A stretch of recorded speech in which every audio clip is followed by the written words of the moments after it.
Yan, good afternoon po. Yan, good afternoon mga kabayan.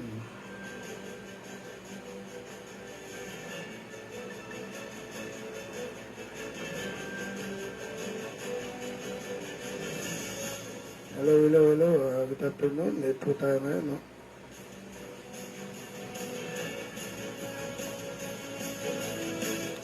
Welcome po sa ating programa, Pinoy Media Observer. Yan.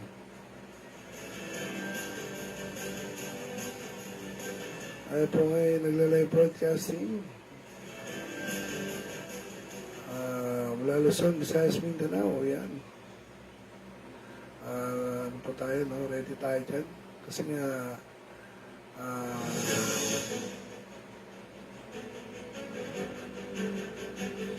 okay, kasi nga pinag-ingat po lahat, no? Dahil sa ating bagyo.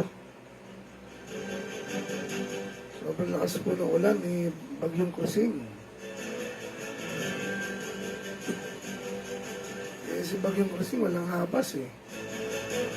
Talagang binabanatan lahat eh. Metro Manila, probinsya, no? Hindi na tumigil to si Bagyong Kusing na to. Talagang binibira lahat ng lalawigan, no? Ewan ko ba, bakit matibay yun? Kasi letter C pa lang tayo niyan, ha? Akala mo, pati Commonwealth, tinira yung Commonwealth, eh, ba ano rin, eh, no? Talagang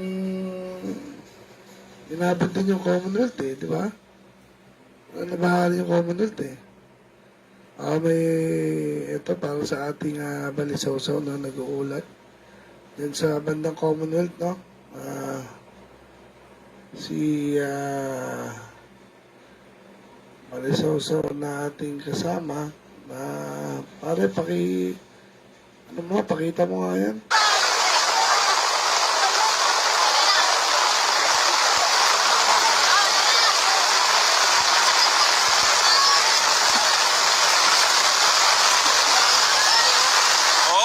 Send mo na yung Gcash mo.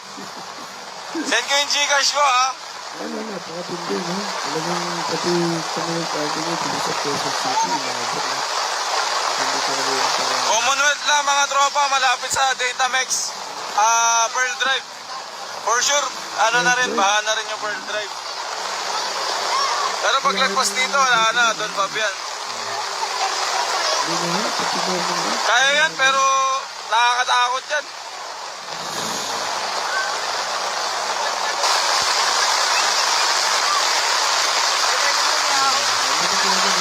Tama lang ba, oh? Wala akong kadaan na sasakyan.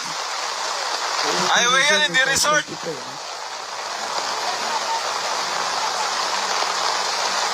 Hindi kaya, Vic. Maano ka, ma-stranded ka.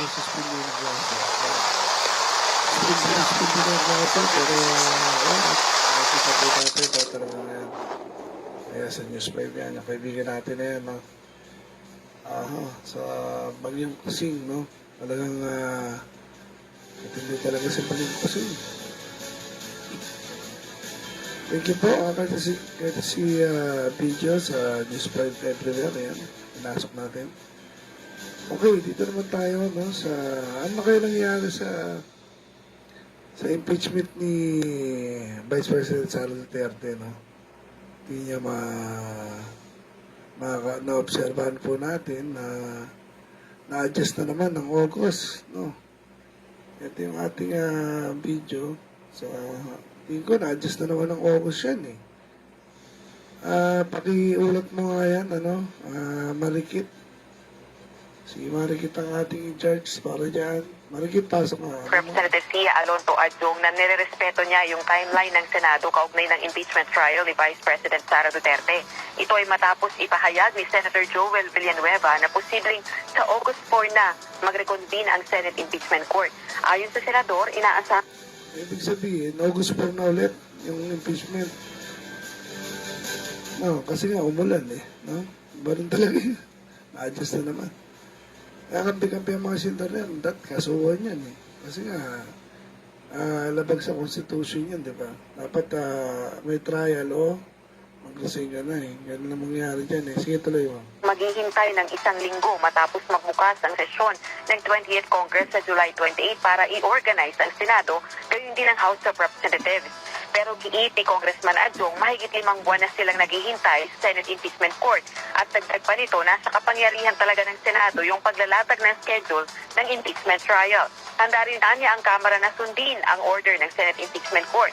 Samantala, naglabas na rin ang pahayag ang University of the Philippines Diliman University Council para manawagan sa Senado na umpisahan na ang impeachment trial ni VP Sara. Date ng grupo, dapat gampanan ng Senado ang tungkulin nito, umpisahan na ang paglilitis at hayaang maihayag sa publiko ang katotohanan sa likod ng mga aligasyon laban sa Vice Presidente. Ayan. Ating komento lang dito, no? Kapag ordinaryong tao ang nagkakasala, antimano kulong nga, katulad nung nag-viral na nagnakaw, di ba? Para sa pamilya, nagnakaw. Akalain mo, kulong agad eh. Samantalang ito, talagang bagay kasi pag mapipera, ganun talaga ang kalakaran dito sa Pilipinas. Hindi natin masisi, ano? Mga kaibigan, kasi nga, sila yung nasa posisyon. Pero kung ordinaryong tao, tapos ka na, di ba? Samantala, ayan na tayo shoutout muna, no? Sa mga kaibigan natin. Si Bagsik Agapay ng Bayan. Ayan. Si Master Bimbang. Master Bimbang. At syempre si Master Sisid. Sino Master Sisid ba to? Magpapashoutout. Master Sisid, Master Bimbang. Sino parang ganito ah. At syempre, ayan, yung mga legitimate nating mga kaibigang mamamahayag, no? Sino ba? Mga Hota Brothers yan. Shoutout. Shoutout din kay Mike Tangog, no? Antabs mo ako, boss. Yan, Mike Tangog. Francis Tika, Bagsika, Kapay ng Bayan. Yan. Hello po. Okay, kasi nga, yung impeachment, pinapatagal-tagal nila yan, no? Talagang binibitin-bitin pa, eh. Kasi gusto nila ilusot yan, yung impeachment na yan, no? Okay, ganun pa man, wala tayong magagawa dyan. Senado nakakalam yan at mga mambabatas, no? Sa kabila niyan, may mga ilang senador na gustong ipatigil ang impeachment. At meron din namang ilang senador na gustong ituloy ang impeachment. Si Senator Rapi Tulfo ay nagsalita na dapat ituloy ang trial, no? Kasi nga, kung innocent ka talaga, dapat you just explain, no? Paliwanag mo.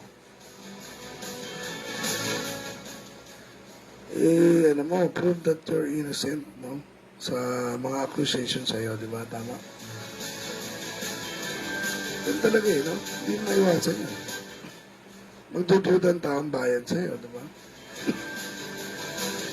Ito naman, si Senator Rapi, gumigit na lang siya. Hindi niya naman masabi kasi syempre, kahit paano maka-Duterte yan ngayon, syempre, PBB yan. Tapat-tapat lang yan, no? Talagang ano yan, Meron pang isang nagsabi, no? May malapit na daw ulit ma-arresto yung ICC. Pero, hintay pa yung arrest warrant.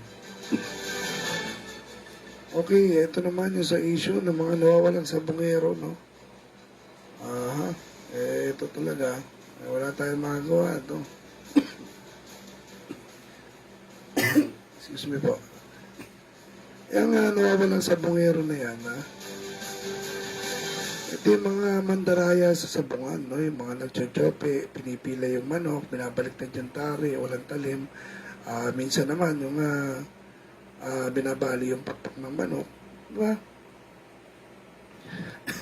So, para sa akin ha, si Sir Atungang, siyempre, kahit sino, kahit palit kayo ng sitwasyon eh. Ikaw yung may-ari ng arena eh, di ba?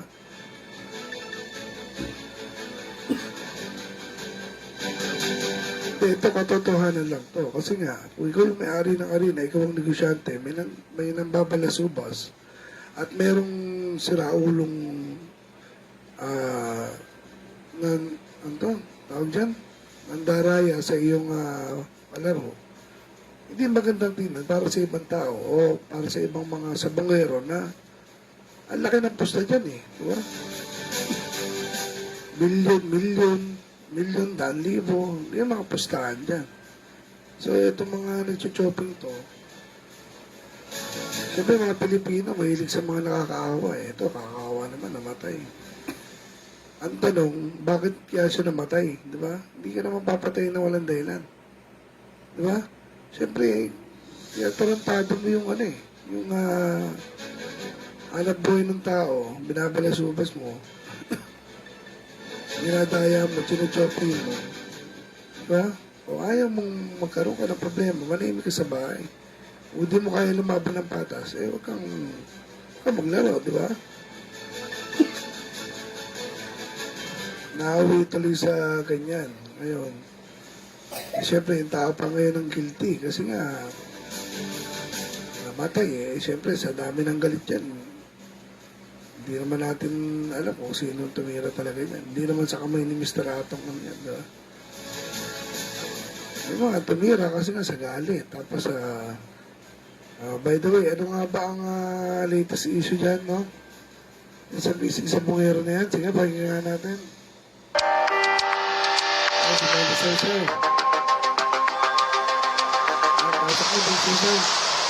Maghapong umulan at naging makulimlim ang panahon dito sa Lawa ng Taal.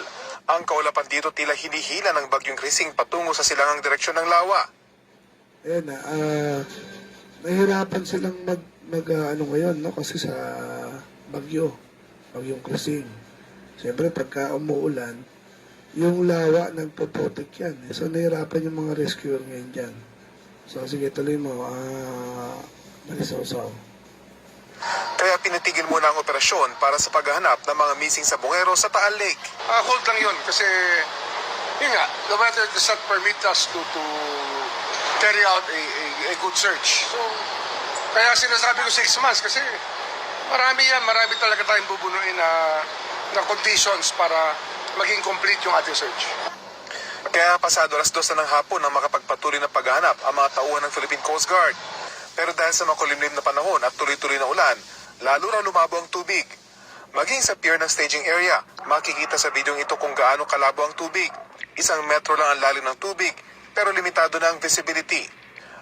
Ako, napakalabo ng tubig talaga. Oh. Kasi nga, dahil nga, syempre, dahil sa ulan, sa malakas na bagyo, nahihirapan ngayon yung mga rescue, no? Ayan, tuloy-tuloy. Pero tuloy-tuloy lang ang kanilang paghanap ng justisya dyan, no? Kung talagang yung sinabi ni Dondon Patidongan ay nandyan daw yung mga boto, no? Eh ngayon, yung mga nawalan ng mahal sa buhay dahil sa pandaraya nila, hindi mo masisisi yan. So, ayan, Ang Taal Volcano naman, na bagyang nag-alburuto kahapon, naging tahimik ngayong araw. Ayon sa post ng FIVOC sa kanilang social media account, matapos ang minor phreatomagmatic eruption kahapon, nakapagtala ang kanilang mga instrumento ng 6 na volcanic earthquakes kabilang ang 5 volcanic tremors. Yun po, sir, galing sa Department of Justice kanina, si Julie Dondon Patidongan alias Totoy, kung saan nag-usap sila ni Justice Secretary Jesus Crispin Remulla. Sabi ng kalihim, kabilang sa diskusyon, ang iba pang mga taong nasa likod ng pagkawala ng mga sabongero. We were talking about other people who may be involved. We'll see. Marami na. Maybe more than 30 people. Lahat daw ng impormasyon ay binubusisi at tinitiyak, lalo't hindi lang pagkawala ng mga sabongero ang lumalabas sa investigasyon, kundi maging mga pagpatay sa drug war. Marami kaming facts na pinag-aaralan. So we can separate the drug war from the isabong, but still looking at the intersections where they meet. at si Spinlimulya, mabigat yung binabangga kasi talaga nila ngayon, kaya nahirapan din yan. At sabihin mo mabigat yung kanilang binabanggang katunggali dyan. No? Hindi basta-basta mga tao yan. No? So, tuloy natin yung Marami kami na-evaluate talaga ngayon na data. Because that's what it is, It's a history of everything happening for the past so many years. Sa ngayon, inaayos pa rin ang affidavit ni Patidongan na maglalaman ng kanyang nalalaman sa kaso ng mga missing sabongero. We're still getting some information and clarifications about everything. Kasi marami talaga siyang data na alam eh. Marami siyang alam talaga. So, we have to know what he knows. Kung may mapatunayan daw sa na-recover na mga buto ng tao sa Taal Lake, patitibayin nito ang mga pahayag ni Patidongan ayon kay Remulla. Nauna nang sinabi ni Patidongan na hindi lang daw 34 ang mga nawawala, kundi aabot pa daw sa mahigit 100. Kaya panawagan ni Remulla sa mga nawawala ng kaanak na maaaring konektado sa sabong pero hindi pa nagre-report. We're also calling on them to come forward so we can put them into the DNA bank that we need. Kasi we're trying to establish a DNA bank so the isabong victims can be identified properly. Ayan, okay. Ayan na yung sa DNA na sinasabi. Siyempre, doon magkakalaman yan, no? Hindi naman ganun talaga. Siyempre, mga ng kalokohan, wala tayong magagawa dyan. So,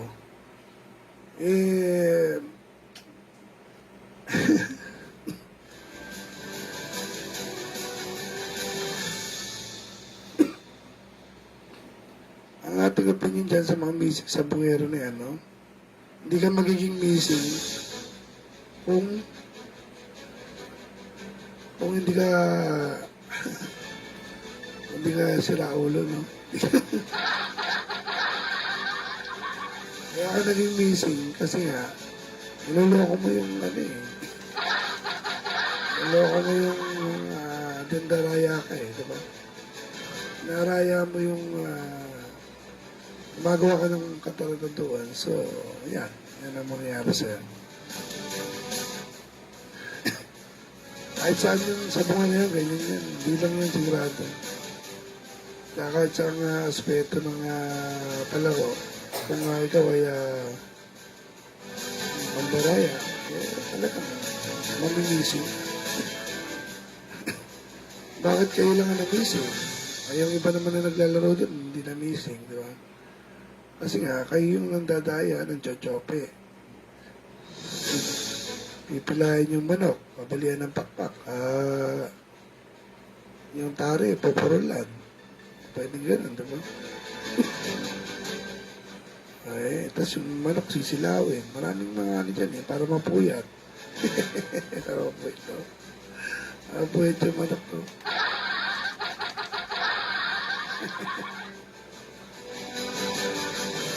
Okay, shoutout muna tayo sa ating mga tropa din, no? Siyempre, sa aking asawa.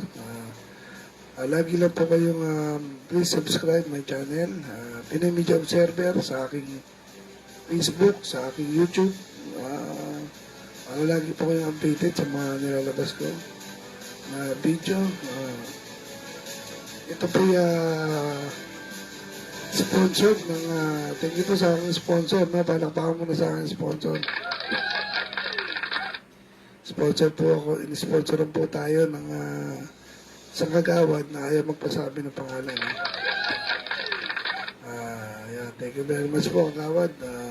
Basta yung mga accomplishment mo, isang counselor din, no? Batiin ko lang po si Doc Rosalie Cabot, no?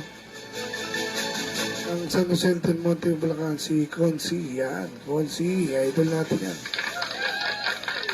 Rosalie Cabot, yan. Shoutout po sa inyo. Maraming salamat po. Isa na namang 20 minutos ng pagbabalita. Siyempre, pag may nakakita po tayong update, wala naman po tayong pinipiling oras sa pagbabalita. Ito pong yung likod, si Paps Maki, no? Mga Pinoy Media Observer, no? Ayan, para po sa inyo lahat. Lahat ng mga gusto magpa-shoutout, mag-PM lang po sa aking messenger. At syempre, mga gusto magpa-promote ng inyong mga product.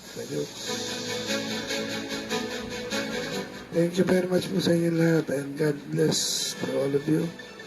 Mabuhay po kayo.